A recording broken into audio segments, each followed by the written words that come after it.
So a friend of mine just retired. He was head of the Produce Marketing Association in Delaware. Now this is the organization that runs fruits, nuts, and vegetables all through the United States, Canada, and Mexico. When spinach had a problem, Brian was the one that got the phone call. Okay? So Brian looks like this. Did you ever see that painting, American Gothic, with the farmer and his daughter looking straight ahead at the painter? He looks like the guy, except with a little bit of Liam Neeson and a little bit of Abraham Lincoln thrown in. He's very interesting, and he's got a South African accent, so he's just a delightful man to talk to. You know, pretty cool.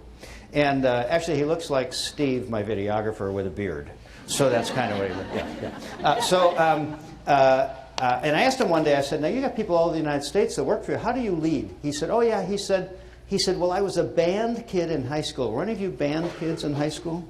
Oh, we got a lot of them. Okay. He said, I was a drummer. And he said, I learned how to be a drummer in high school. He said, then, I worked my way through college being a drummer. He said, then after college, I lost my mind for 5 years and joined a traveling rock band. He said, then after 5 years of that, he said, I had to settle down, and I made the natural transition to being head of the Produce Marketing Association. He said, when you're, now those of you that were in band, check me out on this. He said, when you're a drummer in a rock band, he said, you're laying down the beat, and everybody's listening to you. He said, when you're a drummer in a jazz band, you're listening to everybody else. And he said, when you're a drummer in a concert band, you do what you're told. He said, every day in every way when I am called to lead, I say to myself, is it time to lay down the beat? Is it time to listen? Or is it time to do what I'm told? And he said, that helps me recalculate my route.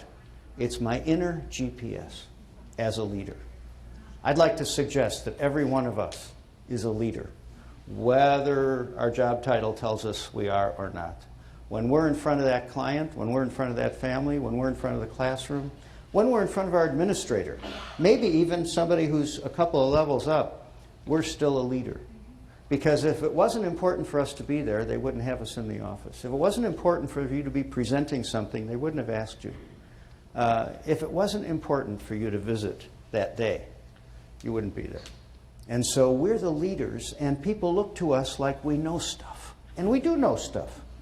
More importantly, what we know is we know more beyond the stuff. I have decided I don't like quiet elevators anymore. They freak me out a little bit. I feel strange standing at attention next to people that aren't talking. But I don't want to freak them out by turning around and saying, hey, what's going on? So I have decided to create a moment and an encounter. And so I ask people, are you on an adventure? Usually I'm in airports or hotels, and so people are usually doing something. So first time I did this, I was at American Airlines at O'Hare Airport in Chicago. We're on the 3rd floor, going down to the 1st floor. I get in an empty elevator, and a family gets in, mom, dad, and 2 girls that are just on the cusp of young adulthood, 18 years old, 19 years old. They're not talking, and I thought, well, what's the worst thing that could happen, right? So I said, are you on an adventure? The older girl says, yeah, it's always an adventure with this family. And the mother says to me, oh, she just got accepted at 2 schools, Ohio State and the University of Minnesota. She's got 9 days. She got early decision. 9 days she has to decide which school she's going to. Now, I used to work for Ohio Health in Columbus a little bit, so I said, the Ohio State University? Because that's how Ohio State tries to achieve superiority over other schools. They put a "the" in front of it. The dad says, you know about Ohio State? I said, well, I used to work in Columbus. I said, Minnesota's great. 2 great schools. The mother says, oh, good. Where should she go to school? And I said, well, if you go to Ohio State, you get your father football tickets. The dad said, I told you that. And I said, Minnesota's a great school. The mother at this point grabs my forearm. Now, I don't know this woman. We're in the elevator. I'm thinking to myself, why did I do this, right? She grabs my forearm and she says, yeah, fine, where should she go to school? I said, well, you know, I'm sort of panicking a little bit, right? And of course you can imagine how embarrassed the daughter is getting at this point. So we finally get to the 1st floor, and I thought, good, I'll ditch him, right? And I'll never do this again. We're on the same airplane. So we're walking down the gate K86. The mother continues to go after me. The daughter's getting increasingly anxious. The dad is sort of absenting himself from the entire conversation. And so finally I decided this is kind of, I better take another moment here. So I stopped in the middle of the hallway. I said, I don't know where your daughter ought to go to school. I said, all I know is that when I took my boys on college visits, as soon as they put their foot on the right campus, they knew, before I knew, that that was the campus for them. I said, I think you're giving your daughter a great gift by taking her to these schools and letting her decide where she wants to go to school. The mother gets real close to me. I mean, she stepped, you know how they kind of get into your space, right? And you could see a little tear start to develop in her eye. And she said, so you think we're doing the right thing? I said, oh, yeah. Have any of you had to send your firstborn off to college? Yeah. It's a big deal, right? It's not important for the second, third, and fourth, but the first one is a big deal. And the girl hears me say that she can decide for herself, and she stands up behind her father, and she says, thank you. Yeah. Now, I don't know if I'll ever meet them again. I don't know where she went to school. All I know is that it was kind of a delightful moment for me, maybe a delightful moment for them, I don't know. But I just initiated a moment. And that's what I think I'd like to suggest that all of us do beyond our professional responsibilities. Even asking mom or dad, you know, when you hear an unusual, how'd you get your name? What does your name mean? People have stories about their name. What do you do for fun? What's something that you used to do for fun when you were little? All that kind of stuff is very interesting. And parents like it. Your clients will like it, even the older ones, because all of a sudden they start thinking, oh, you are a human being, you are a person, right? And there's so much that has to be developed when we're working on vision. It isn't just teaching somebody about how to use a cane. It's really about how they are as a person. How they not just will, I think all teachers probably ought to be like this. The math teachers and science teachers and everybody else. We try to do it in graduate school so that we have a fully rounded person. But sometimes we can kind of forget, and we get into our thing. And we forget that our humanity, our connection with one another is really the important thing. So we go horseback riding. They don't let you ride bareback at commercial stables because they're afraid you're going to fall and hurt yourself and sue them. So you have to know somebody that owns a ranch or a farm. So I know someone owns a ranch in Oregon, and when I'm out there, she lets me take lessons from whoever her trainer is at the moment. So I was out there last year. She said, I've got a new trainer. She said the kid is 18 years old. She said she was born on a horse. Do you want to take a lesson? Well, how do you pass that up, right? So this kid comes out from behind the stables. Now, I don't know if you're around horse people very much, but most of them are filthy. There's dust everywhere. She was even wearing tennis shoes. I mean, what's that all about? I was wearing my brand new cowboy boots, you know? So she puts me up on this horse, no pad, and she said, instead of a bit in the horse's mouth, let's use a little halter around the muzzle. It's a little more gentle, and she said it's a little bit more of a natural ride. Now, the halter she gave me had the diameter of dental floss, so there was nothing between me and this horse. I said, is the horse even going to feel this? She said, Kevin, you're on top of an 1,800-pound animal that can feel a fly on its butt. She said, it's going to feel anything you do. And I thought, well, okay. So she tells me what to do with my legs, my ankles, my thighs, gets me all situated, kind of gets my posture ready, and she said, let's go. We did a little walking, a little trotting. We did a slight canter. I was pretty proud of myself because I had already seen her go around the ring. And she's a terrific horsewoman. I mean, she was really amazing. And as I looked at her, I thought to myself, yeah, that is me in an hour. So it's a little more difficult, though, to do it. So we're going around the ring with me on the horse. And every once in a while, I mean, everything was great. But every once in a while, I lost my center of gravity. You know, your core, that thing down there.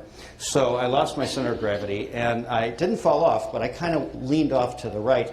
Every time I did that, the horse did this. They walked over to their little friends and said, well, I think I'll go over here and talk to my little horse friends, right? So then I lost total control of the horse. Then I have to use the halter to get him back, the dental floss. And the third time I did it, the trainer says, what are you doing? I said, well, I'm checking my legs, my ankles, my thighs like you told me to. She said, no. She said, all of that takes care of itself. She said, you have one job and one job only, and that is to look through the ears of the horse and to figure out where you're going. She said, if you know where you're going, the horse will go exactly where you want it to go. And I thought at that moment, blindness education, right? Yeah, so think about it. If you are clear about where you're going, don't your people follow you? Don't they look at you like you know what you're talking about? I mean, it's kind of amazing. Even when you just graduated from like school, right? People act like you know stuff. And it's amazing. It's unbelievable. So we're out west, and I'm riding along with, we're at a ranch where you can go out with a wrangler and a horse and for a few hours and take a lesson. So I'm with the head wrangler. He's a great horseman. And so I said, he said, what do you want to learn? Which, by the way, is a very good question to always ask. Maybe even each time we encounter not just our students at any age, but also the people they live with. What do you want to learn today? It's very interesting because life changes for them week to week. So I said, well, I want to know how the transitions from, like walking to trotting to, the canter and the gallop and stuff. He said, oh, yeah. I said, let's start doing that right now. He said, start moving your hips in unison to the horse right now. Then when the transition comes, you'll already be in movement with the horse. And I thought, that's kind of cool. So I started doing that. He said, and then he looked at me and he said, Kevin, you're not riding on a horse. You're riding with the horse. Huh. You probably know what I was thinking, right? Education, right? So have you ever had a boss who's kind of on you? Or a teacher? They're kind of like hovering. No need to point. But then you've had some who are with you. And you know that this is somebody that's really going to support you, right? So then we got to a pasture where there was a bunch of cattle. Now, I'm from Chicago. We don't have too many cattle in Chicago anymore. So I thought, this is kind of cool. Look at them, nice. He said, they're not supposed to be in that pasture. Do you want to help me move them? And I said, when do you get a chance to do that? I said, oh, yeah. So I did what I'm sure a lot of you would have done. I took my hat off and started waving it in the air, kicking the horse, yelling and screaming. And he said, Kevin, he said, the fastest way to move cattle is slow. He said, you don't want to scare them. I said, really? He said, oh, yeah. He said, if you scare them, he said, they go everywhere. Have you ever noticed that sometimes when we go too fast, people are left behind? When we answer their questions, all of a sudden something special happens. When we have clear expectations. But when we also are able to measure performance and to encourage them to understand their performance and also to help continual development happen. We even do it at the graduate level with the students that I'm. Every week we're saying, let's talk about last week. What happened the week before? So that we continually are layering skills one after another. You do that too. Larry King, anybody remember who Larry King is? The famous interviewer, right? He's like 90 gazillion years old now, I think. He's been married 8 times, twice to the same woman. And here's what he thinks. I remind myself every morning, nothing I say today is going to teach me anything. So if I'm going to learn, I have to do it by listening. So apparently, if you're married 8 times, that is not something you're practicing at home, right? Yeah. So, but apparently he does it at work, right? And so listening is really important. So here's what I'd like you to do. We're going to create a little bit of a janitor's nightmare here. And what I need you to do is when I give you the signal, I need you in groups of 3, but not with anybody you are currently sitting next to. And it's okay to move the chairs, but I'd like you in clumps of 3. Ready? Go.